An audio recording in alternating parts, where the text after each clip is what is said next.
Bienvenidos al Alcance de Z Church, la iglesia en línea de nuestros queridos pastores Larry y Loretta Haggins. Una iglesia que va a la velocidad de la luz de Jesucristo. Yo soy Javier Pérez. Ahora, previa a una pequeña oración, les traduciré un mensaje de nuestro anciano en la fe, Bob Peck, titulado La Biblia, una historia de dos pactos. Padre amado, el mensaje de hoy no sea de mis palabras, sino que procede de tu palabra viva, inspirada mediante el Espíritu Santo. En el nombre de Jesús, amén. Este es el mensaje de Bob. Hace tiempo no entendía que la Biblia es la historia de dos pactos diferentes. Me llevó muchos años darme cuenta de esto. He tardado unos 30 años en llegar a comprender este mensaje. Cuanto más he llegado a entender y a observar que la Biblia narra la historia de dos pactos claramente distintos, más me he dado cuenta de cuánto nosotros, la iglesia en general, o al menos el entorno eclesiástico que he conocido, no hemos comprendido esto. Simplemente lo hemos mezclado todo en una sola religión, pensando que debemos poner en práctica el conjunto entero. Mientras preparaba este mensaje, durante el último mes o dos, reflexionando sobre el tema, me encontraba en el servicio de ventanilla de un restaurante donde anunciaban su smash burger o hamburguesa aplastada. Sentí curiosidad. ¿Qué es un smash burger? Burger. No conocía la diferencia respecto a las hamburguesas convencionales. Busqué información y Google me explicó que, a diferencia de las hamburguesas tradicionales, en las cuales se toma la carne y se divide en porciones individuales de un grosor específico antes de ponerlas en la parrilla, para el smash burger simplemente se toma una bola de carne picada, se coloca sobre la parrilla muy caliente y la aplastan hasta convertirla en una sola pieza plana y delgada. Esto es exactamente lo que hemos estado haciendo con la Biblia. Hemos tomado desde el Génesis hasta el Apocalipsis, asumiendo que, ahora que soy un cristiano y la Biblia es nuestro libro sagrado, supongo que debo poner en práctica lo que dice este libro. Tomamos todo el contenido, desde el Génesis hasta el Apocalipsis, y lo aplastamos sobre la parrilla caliente de la religión. Lo que imprimimos en una sola pieza, sola religión. Se trata de dos pactos. Y necesitamos dividirla, entenderla, aplicarla correctamente. Con este fin, señalaré el pasaje clave para todo esto. Segunda de Timoteos 2:15 dice: procura con diligencia presentarte a Dios aprobado, como obrero que no tiene de qué avergonzarse, que usa bien la palabra de verdad. Toda la palabra de Dios es verdad, pero debemos trazarla correctamente para comprender qué es, qué dice, qué significa, cómo ponerla en práctica y qué hacer con ella. La primera distinción que debemos hacer es comprender estos dos pactos. De hecho, comprender estos dos testamentos. Así pues, hablamos de la Biblia. La Biblia se divide en dos testamentos, el Antiguo Testamento y el Nuevo Testamento. El Antiguo Testamento abarca desde Génesis hasta Malaquías, y el Nuevo Testamento comprende los libros desde Mateo hasta el Apocalipsis. Aquí es donde hemos hecho otra suposición errónea. Al menos yo la hice durante todos estos años. Yo asumía que Antiguo Testamento era sinónimo de Antiguo Pacto. Creía que el Antiguo Pacto abarcaba desde Génesis hasta Malaquías y que el Nuevo Pacto comenzaba en Mateo, primer capítulo, primer versículo. No, eso tampoco es cierto. Los pactos son distintos de los testamentos y su cronología difiere ligeramente. Es verdad que el antiguo pacto se instituye en el Antiguo Testamento y el nuevo pacto en el Nuevo Testamento, pero en realidad son realidades separadas y distintas. De hecho, descubrí algo interesante, o más bien, era algo que ya sabía, pero en lo que no había reflexionado profundamente. al preparar este mensaje. Estudié y elaboré una cronología y descubrí que el Antiguo Testamento abarca desde Adán hasta Jesucristo, un periodo de 4000 años de historia. Pero, ¿sabía usted que el pacto que Dios hizo con el pueblo de Israel en el monte Sinaí, cuyos términos y condiciones quedaron registrados en el libro de la ley, se estableció cuando ya habían transcurrido 2554 años del periodo del Antiguo Testamento? En otras palabras, este pacto, que solemos creer que se extiende desde el Génesis hasta Mateo, en el Nuevo Testamento, ocupa menos de la mitad del Antiguo Testamento. Comenzó cuando ya había pasado más la mitad de la época del Antiguo Testamento. Esto plantea otra cuestión, pues aquí surge otra suposición errónea que yo hice, y supongo que mucha gente también la ha hecho: pensar que el antiguo pacto era sinónimo de salvación, lo que implicaría que, hasta que Dios estableció el pacto en el Sinaí, nadie podía ser salvo, nadie podía tener comunión con Dios, nadie podía tener ninguna relación con Dios. Todo el mundo era simplemente malvado, estaba condenado, sentenciado, maldito y destinado al infierno. Punto. Dios ni siquiera te hablaba. ¿De verdad? ¿Así fue durante 2500 años? Sin embargo, al reflexionar sobre esto, recordé a muchas personas que interactuaron con Dios antes de que se estableciera el pacto del libro de la ley. De hecho, si desea una larga lista de personas que interactuaron con Dios al margen de la ley, basta con leer el capítulo 11 de Hebreos.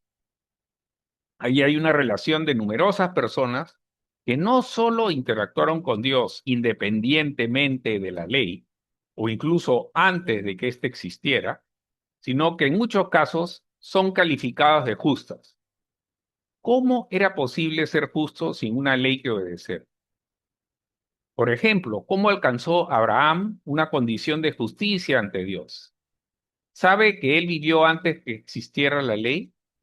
Cualquier justicia que Abraham poseyera fue al margen de las obras de la ley, ya que ésta no llegó hasta 400 años después de su época.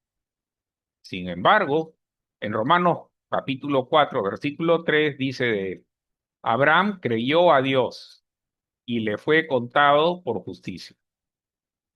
Si lees la lista de Hebreos 11, verás que al hablar de las personas que interactuaron con Dios, se dice: por fe este hizo aquello, por fe aquel hizo lo otro, por fe este recibió el buen testimonio de haber agradado a Dios. De hecho, justo en el versículo 6 del capítulo 11 de Hebreos se afirma: pero sin fe es imposible agradar a Dios, porque es necesario que el que se acerque a Dios crea que Él existe y que recompensa a los que le buscan con diligencia. Esto significa que, incluso independientemente de la ley, era posible para los hombres agradar a Dios. No era posible ser salvos, nacer de nuevo, ni tener vida eterna, pero sí era posible agradar a Dios mediante la fe, simplemente confiando, creyendo y estando plenamente convencidos y seguros de que Dios existe y de que si le busco, Él me recompensará. Así fue como los hombres se relacionaron con Dios durante 2500 años, en el periodo previo a la ley. Por cierto, aunque aparezcan varias personas en esa lista, no debemos limitarnos a ella. Sabemos, como dijo Juan al final de su evangelio, que si se registrara todo lo que Jesús dijo e hizo, no bastarían los libros de toda la Biblia para contenerlo. La Biblia no registra todo lo que Dios hizo. Todo lo que contiene es verdad, sí, pero no recoge absolutamente todo lo que ha sucedido. Si se mencionan media docena de personas que interactuaron con Dios antes del pacto, eso implica que hubo cientos, miles, una multitud incontable, quién sabe cuántas, de que interactuaron. La Biblia solo enumera algunas que formaban parte de la línea sucesoria desde Adán hasta Jesús, porque esa es en realidad la historia de la Biblia. La historia de Adán, en quien todos mueren, y de Jesucristo, en quien todos son vivificados, así como de la transición entre ambos. Por tanto, solo leemos acerca de alguna de las personas con las que Dios interactuó. ¿Quién sabe? Cuando lleguemos al cielo y conozcamos alguna de esas personas, sería interesante descubrir qué fue lo que realmente sucedió. Sin embargo, tras 2500 años, en Éxodo 34:27, nos habla de lo que sucedió después que Dios guiara a los hijos de Israel. Primero definamos esto para situarnos en el contexto temporal. Estuvieron Abraham, Isaac y luego Jacob. Dios le cambió el nombre de Jacob por el de Israel. Jacob tuvo 12 hijos. Esos 12 hijos y sus descendientes conforman en conjunto a Israel o a los hijos de Israel.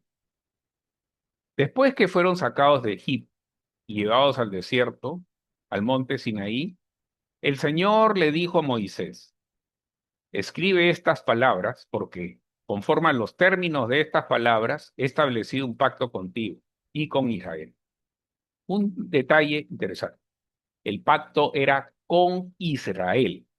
De nuevo, otra idea errónea que yo siempre tuve era que el mundo entero estaba obligado a vivir según esta ley, cumplir con todos estos preceptos y todo ese código moral. No, el mundo entero no lo estaba. Dios estableció este pacto y esta ley se aplicaba únicamente a un pueblo, al pueblo de Israel. ¿Y qué pasaba con el resto del mundo? Volviendo a la idea de que si no formaban parte de Israel y no estaban bajo la ley, supongo que eso significaba que todos debían irse al infierno, que Dios no podía tener nada que ver con ellos. Pero no, no es así. Dios interactuaba con otras personas, incluso mientras interactuaba con Israel a través del pacto. Dios seguía relacionándose con otros por los mismos medios que antes, mediante la fe. Ahí donde la gente creía en Dios y confiaba que Él existe y que recompensa a quienes buscan. Dios interactuaba con otros. Hay constancia de ello en el Antiguo Testamento, si uno presta atención a leerlo. Y hay una buena razón para ello, pues en el Nuevo Testamento, en el libro de los Hechos, Pedro toma la palabra y dijo: en verdad comprendo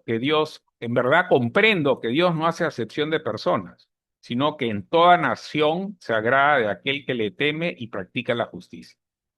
Así pues, Dios tenía un pacto con un pueblo llamado Israel, pero seguía interactuando de la misma manera con personas ajenas a ese pueblo. Si confiaban en Él y le creían, Dios obraba con ellos. Sin embargo, Dios tenía un pacto particular y especial con ese pueblo en concreto. Creo que vale la pena señalar que se trataba de un pueblo. Siempre que decimos Israel o vemos esa palabra en la Biblia, tendemos a pensar que es una nación con un rey y un sistema político, pero no. En el Sinaí no eran un país, ni una nación, ni un gobierno. En el Sinaí eran simplemente un pueblo. De hecho, he observado que donde quiera que encontramos la palabra nación, particularmente en el Antiguo Pacto, en hebreo, esta proviene en realidad de la palabra hebrea goy, que significa pueblo, o hace referencia a un grupo étnico. O en términos prácticos, se trata de una rama del árbol genealógico de la humanidad, un grupo étnico. Cuando Dios se refiere a Israel o a una nación, no está hablando de un estado o un sistema político. Se refiere a un grupo étnico o a una nacionalidad que comparte un origen común. Dios no estableció a Israel como un país, sino como un pueblo, con el que hizo un pacto y al que dijo: les permitiré vivir en esta tierra, y si obedecen los términos de este pacto, los bendeciré y prosperarán en ella. Pero si no obedecen el pacto mismo lo estipulaba así, serán expulsados de la tierra, tal como le sucedió a quienes los precedieron. Esos eran los términos del pacto. Estaba sujeto a condición. Lean los términos alguna vez. Son muy interesantes. Así es. Fue en el Sinaí donde Dios estableció este pacto con aquel pueblo. Les dijo: les permitiré vivir en esta tierra, si obedecen el pacto, serán bendecidos. Si no lo obedecen, también hay una lista de maldiciones y calamidades que caerán sobre ustedes. Vivieron en la tierra durante 403 años. Luego, un día, pidieron un rey. Querían ser como las otras naciones, como las otras nacionalidades o grupos de personas que tenían un gobierno civil humano. Pero ese nunca fue el propósito de Dios. Dios quería que vivieran directamente bajo su autoridad, obedeciendo su ley. Si lo hacían, Él les permitiría permanecer en la tierra que les había provisto. Sin embargo, un día pidieron un rey. En ese entonces Samuel era su sacerdote y profeta, y se sintió abatido, algo abatido, porque el pueblo no quería ser guiado simplemente por su sacerdocio y ministerio, sino que preferían tener un rey. Aún así, acudió a Dios con este asunto. Y Dios le dijo: Samuel, no te sientas mal. No te han rechazado a ti, me han rechazado a mí. Dios calificó la petición de un gobierno como un rechazo hacia él mismo, hacia Dios. Eso puso a Israel en conflicto con Dios. Israel siempre había estado oscilando entre el pecado y el arrepentimiento, entre abandonar la ley y volver a ella. Pero este era algo más permanente, un rechazo a Dios. Era decir: no, preferimos tener un gobierno humano, preferimos ser una institución política antes que un pueblo espiritual. El Antiguo Testamento contiene numerosos libros proféticos, escritos por los profetas. Tras investigar un poco, descubrí que casi todos estos libros se redactaron en la época posterior a que Israel pidiera un rey, principalmente hacia el final de dicho periodo monárquico. Estas profecías iban dirigidas mayoritariamente contra Israel. Anunciaban un juicio y advertían que, de no haber arrepentimiento, llegaría el fin. El reino se disolvería. Fue una advertencia emitida después de que Israel decidiera convertirse en una institución política, en lugar de limitarse a ser un pueblo que guardaba el pacto con Dios. Dios tuvo que empezar a enviar profetas para avisarles de que iban por mal camino, que se dirigían hacia problemas, hacia los juicios, castigos y maldiciones estipulados en la ley. Durante varios siglos envió profetas para advertir. Veamos algunos aspectos relacionados con esos profetas. Todo esto ocurrió hacia el final de la era monárquica de Israel, cuando la nación ya se había dividido en dos reinos. No solo estaban en rebelión contra Dios, sino que tampoco se llevaban bien entre ellos, terminaron dividiéndose en dos reinos: el del norte, donde se asentaron 10 de las 12 tribus y pasó a llamarse Israel, y en el sur, donde quedaron dos tribus y se llamó Judá. Fue en ese periodo cuando el Señor declaró en Jeremías 3:8 que Israel, el reino del norte, se había apartado de él y cometido adulterio, por lo que le entregó carta de divorcio, un divorcio real, que implicaba el fin de su relación con Dios. El texto continúa diciendo que Judá, sin embargo, no temió, sino que también se prostituyó. Pero para el norte, para Israel, aquello supuso un divorcio definitivo. A partir de ese momento, el reino del norte fue conquistado por Asiria. Su pueblo fue hecho cautivo y dispersado. Y nunca más hubo registro alguno de estas 10 tribus del norte.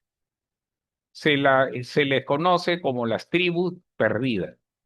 Ahora bien, genéticamente no están perdidas. Su acervo genético se encuentra disperso por algún lugar de la Tierra, pero nunca más se conservó registro ni genealogía alguna. Ya no hubo forma de mostrar a dónde fueron a dar aquellas 10 tribus. en qué se convirtieron o quiénes son hoy en día. Ninguna de estas 10 tribus puede hoy rastrear su genealogía hasta Israel desde Abraham. Esa fue una de las maldiciones del pacto. Este pacto de obras bajo la ley. Uno de los aspectos que se planteaban al llegar al final es que Dios dice, pereceréis de entre las naciones. Cabe entender que por naciones se refiere al grupo étnico. Eso no significaba que todos morirían. Significaba que este grupo étnico identificable desaparecería de entre los grupos étnicos identificables de la tierra. Y así sucedió. Esto es lo que significaba el divorcio. Sí, estaban divorciados, apartados, totalmente perdidos. Sin embargo, Dios mantuvo intacto el pacto con las dos tribus del sur, el reino meridional de Judá. Pero escuchen lo que Dios le dice a Judá en Isaías capítulo 50, versículo 1. Dice, así ha dicho Jehová, ¿dónde está la carta de divorcio de vuestra madre con la cual yo la repudié? ¿O a cuál de mis acreedores os he vendido? He aquí que por vuestras maldades os habéis vendido, y por vuestras rebeliones fue repudiada vuestra madre. Analicemos esto con un poco. Lo que Dios está diciendo es que a diferencia de las 10 tribus del norte de las que me divorcié, para quienes todo terminó, el pacto acabó, ya no existen, ni siquiera vayan a buscarlas. A diferencia de eso, Dios le dice al reino del sur, a Judá, no me he divorciado de ustedes. El pacto aún no ha terminado, pero han pecado contra mí hasta el punto que tengo que apartarlos. Ahí está escrito, con lo cual yo la repudié. ¿A cuál de vuestros acreedores os he vendido? En otras palabras, cuando Babilonia venga, los conquiste y los lleve al cautiverio, no será porque yo los vendí, porque eso sucedió, vino Babilonia y se los llevó a Babilonia gran parte de la población deportada. Él dice, ustedes se vendieron a sí mismos por su maldad. Ustedes mismos se hicieron eso, no fui yo. Y por su rebelión su madre fue repudiada. Estos términos no denotan divorcio, sino separación. Algo así como una separación legal o un distanciamiento. Esto se manifiesta en el hecho de que, incluso después de que el reino del sur de Judá fuera conquistado por Babilonia y llevado al cautiverio, Dios permitió que regresaran a la tierra, o al menos un remanente de ellos. Recuerden que Israel estaba compuesto por 12 tribus. El reino del sur era solo un remanente de esas 12 tribus, eran dos tribus. Luego fueron llevados a Babilonia y un remanente de estos regresó. Algunos se quedaron en Persia y permanecen ahí hasta el día de hoy. Todavía existe una comunidad judía en Irán. Solo regresó un remanente. Estamos hablando de un remanente de un remanente. Pero incluso después de su regreso, solo encontramos un registro más. Solo hallamos unos pocos años más de historia documentada. El templo fue reconstruido, pero nunca más leemos que la presencia de Dios llenara el templo como lo hizo con el primer templo. No volvemos a leer sobre milagros, profecías ni encuentros con Dios. En cambio, tan pronto como regresan a la tierra y se establecen en ella, la historia del Antiguo Testamento llega a su fin. Transcurren 430 años, periodo del cual no tenemos registro alguno, desde el último relato del Antiguo Testamento, en el libro de Malaquías, hasta el comienzo del Nuevo Testamento. Que sepamos, no ocurrió nada. El pueblo simplemente habitaba la tierra, pero ya no había historia de una relación entre Dios y ellos. El pacto seguía vigente, pero no quedaba registro de interacción o relación alguna. Considero que este fue un periodo en el que, a diferencia de lo ocurrido con el reino del norte, Dios no se divorció del reino del sur. aunque sí hubo una separación, tal como Dios lo expresó, os he apartado. Pero aquello no era el final. Aquí está lo fascinante. Tras 430 años de silencio, un periodo en el que los israelitas incumplían el pacto y resultaba evidente que la situación no funcionaría, que tendrían que ser apartados y que el pacto acabaría en divorcio, al igual que sucedió con el territorio del norte, el reino del norte. Sin embargo, Dios profetizó a través de Jeremías, y en Jeremías capítulo 31, del 31 al 32, Dios dice: He aquí que vienen días en los cuales haré un nuevo pacto con la casa de Israel y con la casa de Judá, no como el pacto que hice con sus padres. Un nuevo pacto. No se preocupen, aunque estén incumpliendo el pacto, y vaya que lo incumplieron, y este debe desaparecer, no se quedarán desamparados. Haré un nuevo pacto. No se trata simplemente de un añadido al pacto existente. No es algo paralelo ni una combinación de pactos. Él señala que no solo es un nuevo pacto en el sentido de reemplazo, sino que especifica, no como el pacto que hice con sus padres. No hay que confundirlos ni pensar que se parecen. Dios afirma claramente que no es conforme a aquel primer pacto, es diferente, es distinto.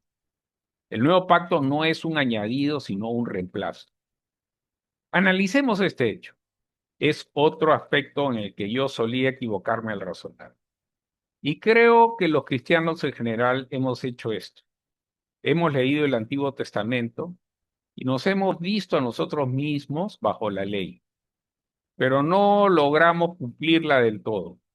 Así que Dios envió a Jesús para ser crucificado y pagar por nuestros pecados, a fin de que pudiéramos ser perdonados, aunque no logremos cumplir la ley plenamente. Pero luego volvemos a intentar cumplir la ley. No lo conseguimos del todo nuevamente y nos sentimos condenados. Entonces regresamos al nuevo pacto, le espolvoreamos un poco de Jesús sobre nuestro pecado y esperamos que eso lo cure. Oscilamos entre estas dos ideas y tenemos la imagen, creo que una imagen subconsciente, de que Jesús simplemente se añadió al libro de la ley porque no dábamos la talla. El libro de la ley no bastaba para hacernos santos, así que Dios añadió a Jesús.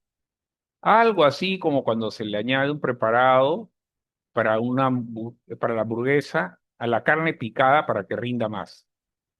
Pero Jesús no es un añadido al antiguo pacto. El nuevo pacto no es un complemento del antiguo pacto. Más bien, un pacto terminó y el otro comenzó para reemplazar. Veamos 5 pasajes del Nuevo Testamento, específicamente en las epístolas, que dejan claro que el antiguo pacto llegó a su fin. Se expresa de distintas maneras. En Hebreos 7:18 dice: Ciertamente, se deroga el mandamiento anterior. En Hebreos 8:13 dice: Al decir nuevo pacto, he dado por viejo al primero. Hebreos 10:9 dice: Quita lo primero para establecer lo segundo. Efesios 2:15: Aboliendo en su carne la inamistad, esto es, la ley de los mandamientos expresados en ordenanzas. Colosenses 2:14 dice: Anulando el acta de los decretos que había en contra de nosotros. Todo esto se refiere al sistema de mandamientos del antiguo pacto. Mandamientos escritos que estaban en nuestra contra, el cual fue anulado. En estos 5 versículos del Nuevo Testamento, vemos que el antiguo pacto es descrito como derogado, viejo, quitado, abolido y anulado. ¿De cuántas formas más quieres que Dios te lo diga? Para que entiendas que el antiguo pacto ha terminado, ha concluido, ha desaparecido, ya no existe y no tiene nada que ver con nuestra relación actual con Dios.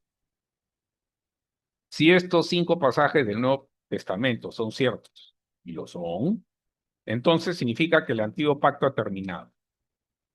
¿Dónde? ¿Cuándo? ¿Y cómo terminó? Ya que estamos en eso, ¿cuándo comenzó exactamente el nuevo pacto? Solíamos pensar que el nuevo pacto comienza con el Nuevo Testamento, en Mateos 1:1. No, lo antiguo terminó y lo nuevo comenzó, y ambos tienen fechas específicas de implementación. se sitúan en lo que llamamos la Semana Santa, entre el Domingo de Ramos y el Domingo de Resurrección. La antigua alianza llegó a su fin y fue abolida y se instaló una nueva. Quiero repasar brevemente la cronología de cómo se desarrollaron los acontecimientos en el transcurso de esta Semana Santa, para que podamos presenciar cómo un pacto llegaba a su fin y el otro comenzaba a implementarse. Comencemos con el Domingo de Ramos. Sabemos que Jesús entró en Jerusalén, acompañado por una multitud que decía: Bendito el que viene en el nombre del Señor, hosana al Hijo de David. Podríamos pensar que esto significaba que toda Jerusalén recibió a Jesús como su rey, pero no fue así. En ese mismo periodo, ese mismo día, Juan 12:37 registra: a pesar de que Jesús había hecho tantas señales en presencia de ellos, todavía no creían en él. Es decir, ellos, el pueblo de Israel, con quien se había establecido el pacto, no creyeron en él. Sin embargo, una multitud había visto sus milagros, escuchado sus enseñanzas y lo acompañaba. ¿Una multitud? Se dice que Jesús alimentó a una multitud con los panes y los peces. Dependiendo de las ocasiones en que la Biblia menciona una multitud, se refiere a unos 3.000, 4.000, 5.000 o tal vez 7.000 personas. Pero según mis datos, Jerusalén tenía entonces una población de más de 50.000 habitantes. Y al ser la Semana Santa y con todos los visitantes que venían, posiblemente había unas 100.000 personas en la ciudad. Fueron unos pocos miles quienes lo acompañaron al entrar en la ciudad. Pero, ¿qué pensaba el resto de los habitantes de Jerusalén y de Israel? Mateo 21:10 dice que, al entrar Jesús en Jerusalén, toda la ciudad se conmovió y preguntaba: ¿quién es este? Al leer que toda la ciudad se conmovió, podríamos pensar que toda la ciudad recibió a su rey. No, la ciudad entera se vio agitada por el alboroto que causaban quienes adoraban a Jesús.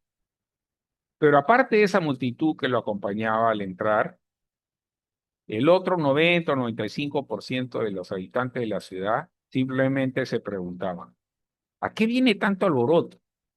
Ah, ¿es por ese Jesús? ¿Quién es Jesús? ¿Por qué arman tanto escándalo? Ni siquiera sabían que su rey había venido a ellos. Esto nos lleva al lamento de Jesús sobre Jerusalén ese mismo día, el Domingo de Ramos.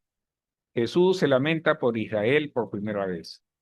El relato dice que, al acercarse, vio la ciudad, lloró sobre ella diciendo: si tan solo hubieras comprendido, especialmente en este día tuyo, lo que conduce a tu paz. Pero ahora esto está oculto a tus ojos. Esta expresión, este día tuyo, es concreta, se refiere a un día específico. Luego continúa diciendo: pero debido a que no reconocieron que aquel era el día de su visitación, que describe el asedio que sufriría 40 años más tarde, cuando los romanos entrarían para masacrar, incendiar, destruir y arrasar la ciudad hasta los cimientos. Y afirma que todo esto sucedería porque no supieron reconocer el tiempo de su visitación. Aquel era el momento de su visitación, el Pascua. En el Antiguo Testamento hay un pasaje de uno de los profetas que anuncia que Jesús enviará a un rey a Israel. Describe que vendría montado en un asno, lo detalla con precisión. Los seguidores de Jesús, sus discípulos, reconocieron que su entrada en la ciudad, montado en un asno, era el cumplimiento de esta profecía. Por eso lo aclamaron como su rey. Sin embargo, el resto de la ciudad, el 90% de la población, no lo reconoció ni comprendió que aquel era el día de su profetizado, el día profetizado en el que Dios les enviaría a su Mesías y a su rey. Y al no reconocer ni comprender el tiempo de su visitación, quedó sellada su destrucción 40 años después. Aquello ocurrió el domingo de Ramos, cuando Jesús el Rey entró en la ciudad para presentarse ante su pueblo, pero no fue recibido, no fue aceptado. Ese pequeño grupo del 10% o quizá menos lo aclamó como rey, pero el otro 90% de la población, apenas unos días más tarde, gritaba, crucificadlo, crucificadlo. No sabían quién era, no lo querían. El lunes, justo al día siguiente, un día después de que Jesús entrara en la ciudad como rey para presentarse ante el pueblo y ser aceptado, Jesús maldice a la higuera. En la Biblia, creo que en el Evangelio de Juan, Jesús le dice a sus seguidores que no había nada, que él no habla nada salvo lo que el Padre dice, ni hace nada salvo lo que él le ve hacer al Padre. Jesús, en el Espíritu, siempre ve lo que el Padre, Dios Padre, hace y solo eso hace. Siempre oye en el Espíritu lo que el Padre dice y solo eso dice. En otras palabras, Él viene a ser las manos y la boca de Dios acá en la tierra, actuando únicamente conforme a Él. Lo que el Padre hace en el ámbito espiritual, Jesús lo hace en el plano natural. Lo que el Padre dice en el Espíritu, Jesús lo proclama en esta tierra. Por tanto, sabemos que todo lo que Jesús dice o hace es lo que el Padre está haciendo. Sabemos por las Escrituras que la higuera representa a Israel, al pueblo de Israel. A menudo se dice esto, aunque no siempre se aplica específicamente a este versículo, donde maldijo a la higuera. A veces se pasa por alto un detalle importante. La higuera simboliza siempre Israel y el antiguo pacto establecido con esa nación. El lunes de la semana de Pascua, Jesús se acercó a una higuera, no halló fruto en ella y le dijo, nunca jamás coma nadie fruto de ti. Esta higuera representa a Israel y representa al sistema del antiguo pacto con esas palabras. Dios Padre y Jesús declaraban que nadie volvería a comer fruto de dicho sistema. Se acabó. El sistema llegó a su fin, igual que la higuera. Ahí fue donde concluyó el antiguo pacto. Además, por si fuera poco, Jesús pasó el resto de aquel día en el templo, enseñando y relatando parábolas. Contó varias parábolas que encontramos en la palabra, como aquella sobre un pueblo que rechazó la invitación a un banquete de boda, por lo que el anfitrión ordenó invitar a otras personas. Aquello iba dirigido a Israel. No aceptaron la invitación de Dios, así que él invita a otros. En una de las parábolas dijo abiertamente a los judíos que Dios les quitaría el reino para dárselo a otros. Esto ocurrió justo el día después de que rechazaran a su rey. Sucedió el mismo día en que Jesús estaba en el templo y pronunció aquellas palabras sobre el edificio. No quedará aquí piedra sobre piedra, será derribado. Ayer fue el día de la visitación, pero no lo reconocieron. Rechazaron a su rey. Hoy, aquel antiguo pacto ha terminado. El divorcio se ha consumado. El templo va a ser destruido. El reino va a ser entregado a otros. La higuera ha sido maldita. Nadie volverá a comer fruto de este sistema jamás. Y ahora mismo, ese mismo lunes, Jesús se lamenta de nuevo por Jerusalén diciendo, oh Jerusalén, Jerusalén, que matas a los profetas y apedreas a los que te son enviados. ¿Cuántas veces quise juntar a tus hijos como la gallina junta sus polluelos bajo la sala? Y no quisiste. Vuestra casa os será dejada desierta. Esa es también una de las maldiciones de la ley, en la que Dios dice, si no te arrepientes ni obedeces mi ley, así es como terminará todo. Destruiré tus ciudades y tu tierra quedará desolada.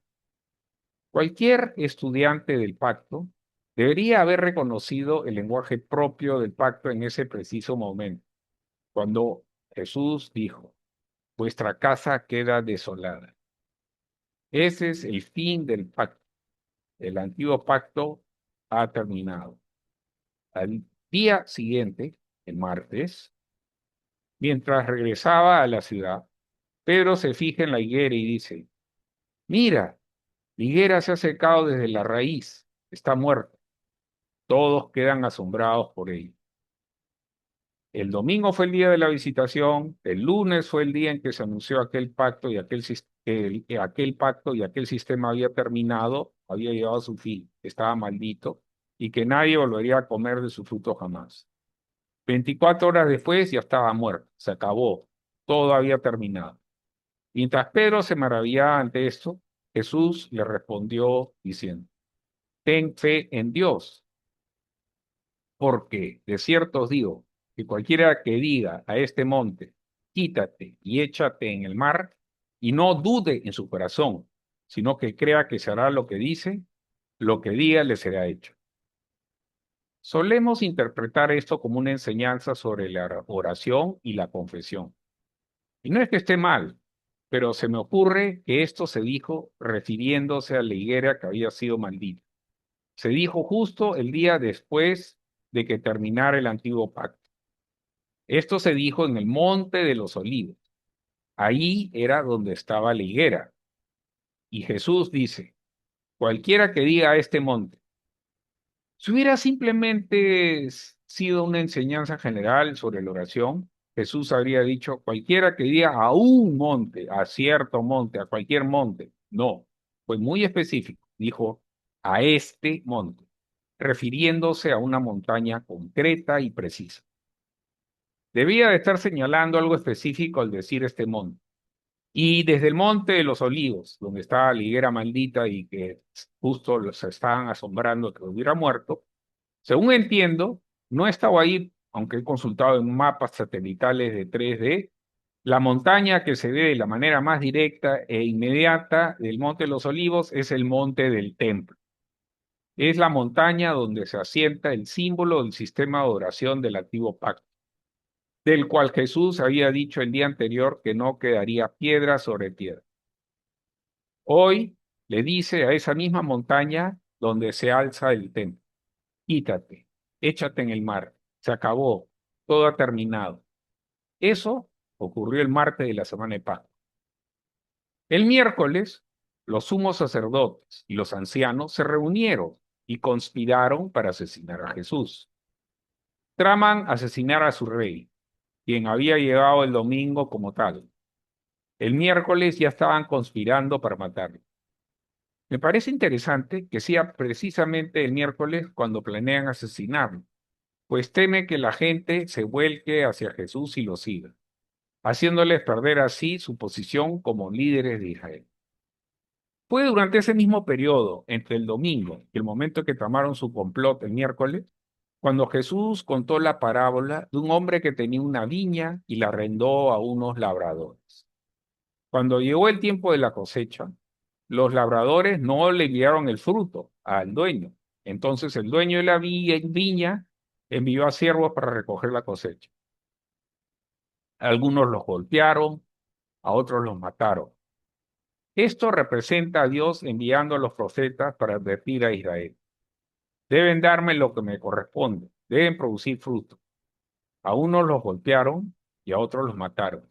Y finalmente, dice Jesús, el dueño de la viña dijo, enviaré a mi hijo. Pero los labradores reconocieron que él era el heredero y dijeron, venga, matemos al heredero para que la viña sea nuestra.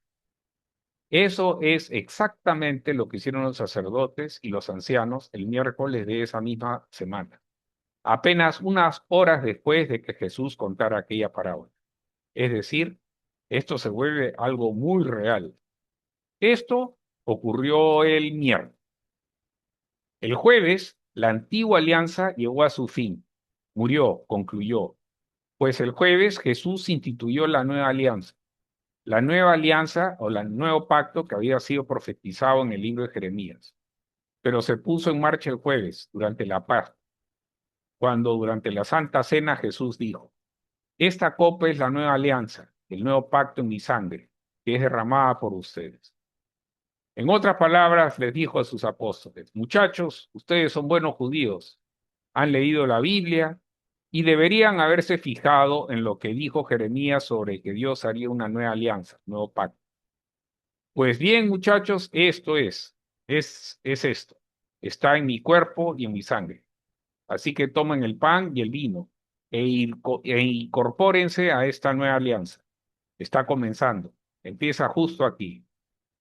Y después de decir esto, Jesús afirmó: yo soy el camino, la verdad y la vida. Nadie viene al Padre sino por mí. Bueno, eso ya lo hemos oído. Sí, claro, es verdad respecto a Jesús. Él dijo eso después de la cena de Pascua y la institución de la nueva alianza, del nuevo pacto. No podría haberlo dicho una semana antes, porque una semana atrás la antigua alianza seguía vigente. Y el camino para llegar al Padre era a través del culto en los templos, los sacrificios y el sistema del antiguo pacto. Pero ahora, en el lapso transcurrido desde la semana pasada hasta la semana presente de Pascua, ese sistema había sido eliminado. Ya no existe, ya no está disponible ni siquiera para intentar acercarse a Dios, aunque uno quisiera hacerlo. Jesús está diciendo: ahora soy yo o nada. El jueves vemos cómo se inicia el nuevo pacto en la comunión. El, el viernes vemos cómo se ratifica el nuevo pacto mediante el sacrificio del cuerpo y la sangre reales de Jesucristo en la cruz. El nuevo pacto está escrito con sangre. Por eso es solo la introducción, el inicio y la ratificación de un nuevo pacto mediante la sangre. Pero queda una pregunta pendiente. ¿Funcionará este nuevo pacto? Nadie había visto jamás el nuevo pacto. No lo sabemos. Ahora sabemos que tiene que ver con el cuerpo y la sangre de Jesús, pero ¿funcionará? Esa pregunta fue respondida el domingo por la mañana. Cuando llegaron al sepulcro, la piedra había sido removida. El sepulcro estaba vacío. El ángel dijo: ha resucitado, tal como dijo que lo iba a hacer. Y descubrimos que el nuevo pacto cobró eficacia mediante la resurrección de los muertos, cuando Jesús se convirtió en el primogénito de entre los muertos. El nuevo pacto fue rectificado, funciona. En el transcurso de una semana pasamos del domingo de Ramos al domingo de resurrección.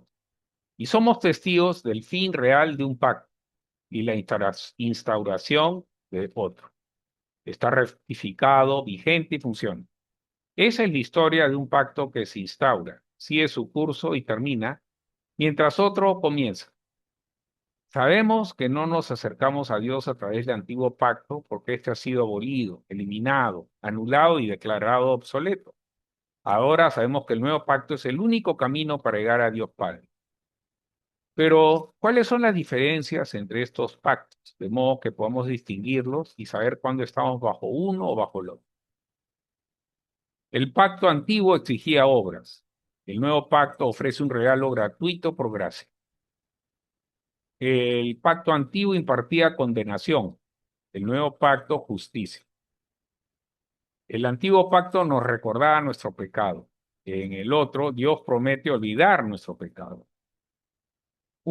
El pacto antiguo se imponía desde fuera, es decir, mediante un sistema de obras impuestos sobre nosotros.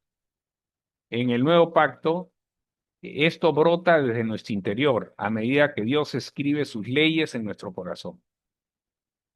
Comprendamos las diferencias entre los pactos.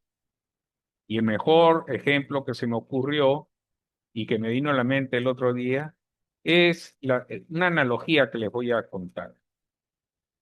Un hombre ve a un niño huérfano, sucio, hambriento y con un aspecto de mendigo. Siente compasión. Dice: haré un pacto de acuerdo contigo, niño, un contrato. Si cortas el cesto, sacas la basura y obedeces todas las reglas, te dejaré entrar en mi casa para que te alimentes y te calientes. Así que acuerdan hacerlo así. Funciona por un tiempo, pero al cabo de un rato el niño no termina de obedecer todas las normas. Con el paso del tiempo, el niño falla cada vez más. hasta que finalmente el hombre tiene que decir, ¿sabes una cosa? No estás cumpliendo el acuerdo. Ya no puedo justificar que sigas en mi casa bajo estas condiciones, tal como lo habíamos pactado. Según los términos del acuerdo, tendría que echarte a la oscura noche y volverte al frío. Pero, ¿qué te parece si hacemos esto? ¿Qué tal si rompemos este viejo acuerdo? ¿Qué tal si hago un nuevo acuerdo contigo? En este nuevo acuerdo te adoptaré, te haré mi hijo, te daré mi nombre, te haré mi heredero y vivirás en mi casa para siempre. Nadie podrá echarte fuera, nada podrá expulsarte, nada podrá condenarte y nada podrá jamás separarte de mi amor. Esa es la diferencia entre el antiguo pacto y el nuevo. Dios sabía que, para empezar, no íbamos a poder cumplir el antiguo pacto. Este cumplió el propósito de enseñarnos la lección de que no podíamos mantener el pacto, para que así pudiéramos recibir la invitación a la adopción. Bajo este nuevo acuerdo, el hombre señala al niño y le dice, ¿sabes de aquella pizarra que solíamos tener junto a la puerta trasera, donde hacíamos una lista de todas tus fallas y fracasos y llevábamos un balance de tus buenas y malas acciones? Aquella donde si las malas acciones llegaban a ser demasiadas, yo tenía que echarte la casa. ¿Recuerdas esa pizarra? Pues la he borrado. He borrado las líneas donde anotábamos y marcábamos los registros. Ya no hay lugar para anotar tus faltas y fracasos. De hecho, acabo de tirar la pizarra entera a la basura. Ya no vamos a llevar la cuenta. Ese es el nuevo pacto. Dios ya no lleva la cuenta.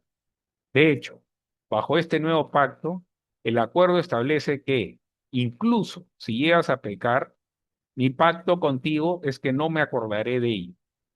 Así es, no te trataré conforme a tus pecados y fracasos. Ya no hay razón para un sistema de ley que por un sistema de leyes sea juzgado. Eso no significa que no existe el bien y el mal. Esto no significa que el hombre deje de dar instrucciones al niño, pero de ahora en adelante te las da diciéndole haz esto o no hagas aquello, no para que el niño se gane una posición justa ante el padre, sino para enseñarle a mirar a ambos lados antes de cruzar la calle y evitar así ser atropellado, o de enseñar al niño a aprender y a crecer para que pueda prosperar y tener éxito en su vida. Ya no se hace con el fin de justificarse mediante las obras. Ese antiguo pacto ha terminado, ha concluido, desaparecido, anulado. Y ahora la única cuestión que queda planteada ante toda la humanidad es esta. ¿Basarás tu identidad en Adán, en quien todos mueren? ¿O estarás en Cristo, en quien todos son vivificados? Esa es la única cuestión. El pacto, el antiguo pacto ha sido anulado. Volvemos al principio, al hecho de que no hay imputación de cuenta. Antes de la ley no se tomaba en cuenta los pecados individuales. Sin embargo, todos estábamos muertos de todos modos. Volveremos a ese punto. Ya no se toma en cuenta los pecados personales, pero todos estamos en Adán, así que todos morimos a menos que estemos en Cristo, donde somos vivificados.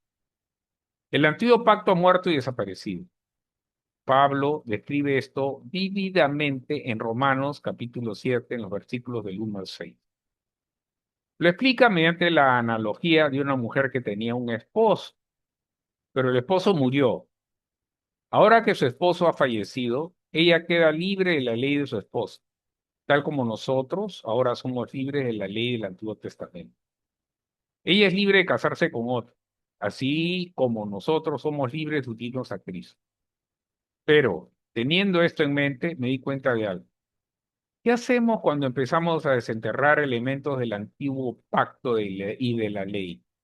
Cuando adoptamos una mentalidad basada en las obras y pensamos, me relaciono con Dios a través de lo que hago.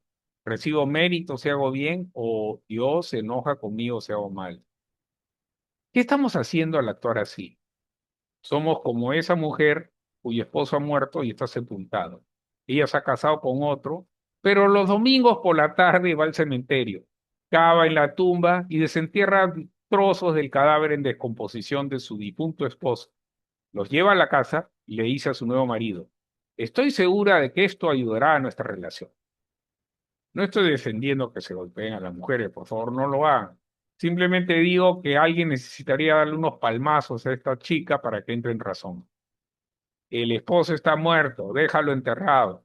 Para concluir, quiero compartir dos versículos de Gálatas. Si alguna vez quieres librarte de confiar en las obras, lee el libro de Gálatas. Ese es precisamente su propósito. Pablo se dirige a personas que han entrado en el nuevo pacto, pero que han comenzado a recordar y volver a adoptar elementos del sistema legal del antiguo pacto. Les habla y les dice en Gálatas 5:4, de Cristo os desligasteis, los que por la ley os justificáis. De la gracia habéis caído. Eso no significa que pierdan la salvación si obedeces alguna parte de la ley. Significa que puedes depositar tu confianza en tu capacidad para realizar obras o bien depositar tu confianza en Cristo. No puedes poner tu confianza y tu fe en ambas cosas. Ha de ser la una o la otra. Estoy convencido de que a medida de que empecemos a considerar nuestras obras y nuestra conducta bajo el sistema de la ley, en esa misma medida estamos retirando nuestra fe de Cristo y de las obras que Él realizó por nosotros. Y nos estamos alejando de la gracia que Él adquirió para nosotros. Estoy convencido de que este es un problema en la iglesia. Quizás nos estamos preguntando por qué algunos son débiles, por qué algunos están enfermos, por qué algunos son de una forma u otra. Bueno, ¿hasta qué punto tu fe está puesta únicamente en Cristo y en la obra que realizó en la cruz? ¿O hasta qué punto estás empezando a mirar tus propias obras y a decir, oh, no doy la talla, así que, ¿cómo podría Dios hacer algo por mí? ¿Qué propósito tiene entonces la ley si la ley está muerta, o si está sepultada, si ha terminado? Si lo único que hizo fue condenar, ¿qué propósito cumple la ley? Pablo responde esto en Gálatas 3:24, donde dice, de manera que la ley ha sido nuestro tutor para llevarnos a Cristo, a fin de que fuésemos justificados por la fe. Precisamente esta semana noté por primera vez que en ese mismo versículo él dice, la ley fue. Eso está en tiempo pasado. Es otra forma de decir que la ley ya no existe. Fue como un hecho histórico que puedes leer en el Antiguo Testamento, el cual registra la historia, pero ya no lo es. Fue. Fue nuestro tutor, nuestro maestro, nuestro instructor. ¿Y qué nos enseñó la ley, nuestro maestro? El Antiguo Testamento nos enseñó que éramos pecadores, que estábamos perdidos, condenados y sentenciados. La ley del Antiguo Testamento nos enseñó que no podíamos salvarnos a nosotros mismos, aunque la ley del Antiguo Pacto nos dio un sistema de leyes justas. Todas las leyes del Antiguo Pacto eran justas, eran correctas, pero nosotros no podíamos estar a su altura ni cumplir, porque éramos pecadores.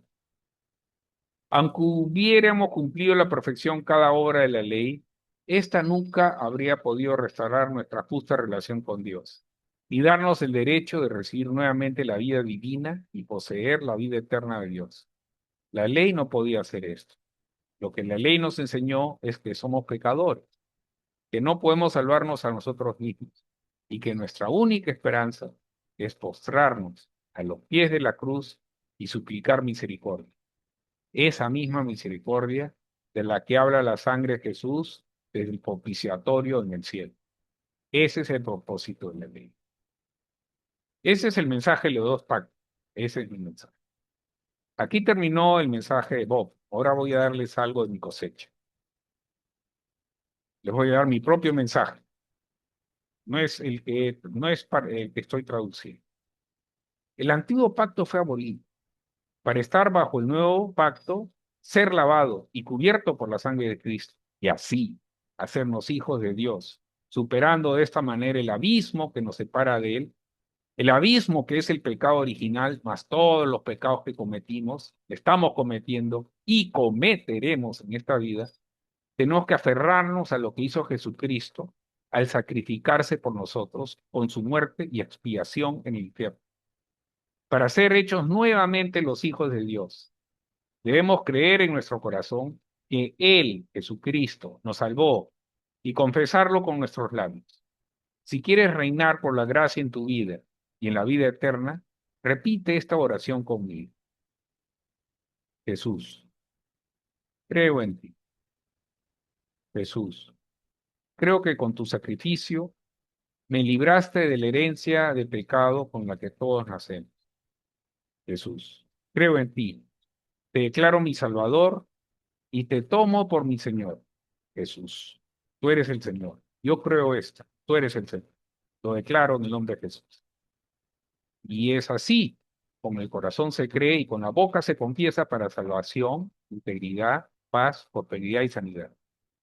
Fue un gusto transmitirles este mensaje y espero que nos podamos ver el próximo jueves a las 6 de la tarde, hora Lima, Perú.